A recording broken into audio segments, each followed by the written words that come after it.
বাইরে থেকে কোনো জঙ্গি যেন কোথাও গিয়ে শেল্টার নিতে না পারে। জঙ্গিদের স্বর্গ রাজ্য এই পশ্চিমবঙ্গ। সাতরাডি থেকে জাভেদ মুন্সি, মুর্শিদাবাদ থেকে ক্যানিং।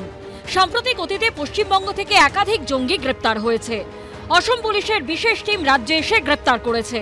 বিরোধীরা বারবার অভিযোগ করেছে পশ্চিমবঙ্গ জঙ্গিদের স্বর্গরাজ্য, সেফ করিডোরে পরিণত হয়েছে। এই অবস্থায় বুধবার শিলিগুড়ির উত্তরকন্যার প্রশাসনিক বৈঠকে জঙ্গি অনুপ্রবেশ নিয়ে পুলিশকে সতর্ক করলেন মমতা বন্দ্যোপাধ্যায়।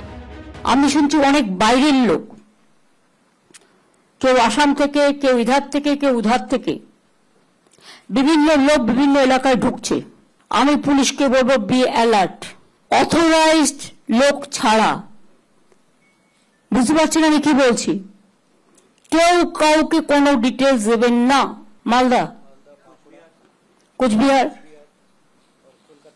কলকাতা, ডায়মন্ড হারবার, অনেক জায়গায় ঘুরে বেড়াচ্ছে। ক্ষতিকারক শক্তি বেড়েছে।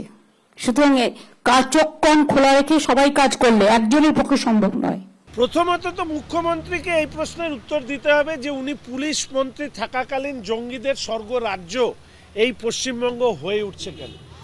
অর্থাৎ জঙ্গি কারখানা পশ্চিমবঙ্গে তৈরি করবার পেছনে তৃণমূল কংগ্রেস তার ভূমিকা কি? কারণ অনেকে এটা মনে করেন এরাই হচ্ছে তৃণমূল কংগ্রেসের আসল সৈনিক, যারা নির্বাচনের সময় বিভিন্ন এলাকা দখলের ক্ষেত্রে প্রত্যক্ষ বা পরোক্ষভাবে সহযোগিতা করে। ফলে পুলিশ মন্ত্রী হিসেবে নিজের ব্যর্থতার দায় আগে তাকে নিতে হবে। উত্তর পূর্ব ভারতের 7 রাজ্যের সঙ্গে দেশের বাকি মূল ভূখণ্ডকে যুক্ত রেখেছে এই শিলিগুড়ি করিডোর বা চিকেন স্নেক। সেই 20-22 কিলোমিটার এলাকা স্ট্র্যাটেজিক দিক দিয়ে ভারতের নিরাপত্তার জন্য খুবই স্পর্শকাতর।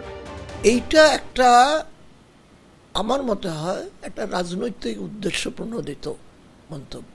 কারণ উনি দেখালেন যে আমি কিন্তু বলে দিয়েছিলাম পুলিশ বাহিনীকে সতর্ক থাকতে, আর তারপরে কেউ যদি এখানে এসে এটা করে চলে যায় এবং উনি তাকে যদি ধরা না পড়ে, তাহলে বলবে আসাম থেকে, আমি বলেছিলাম আসাম থেকে এসেছে, অন্য রাজ্য থেকে এসেছে। তো এইটা একটা উনি সেফ সাইড করে রাখলেন নিজেকে। চীন থেকে শুরু করে বাংলাদেশ, সবার নজর চিকেন স্নেকের দিকে। তাই এই করিডোরে নিরাপত্তা সবসময় নিরাপত্তা এজেন্সিগুলির কাছে অগ্রাধিকারের বিষয়। আশাবুল হোসেন, উজ্জ্বল মুখোপাধ্যায় ও সুকান্ত মুখোপাধ্যায়ের রিপোর্ট, এবিপি আনন্দ।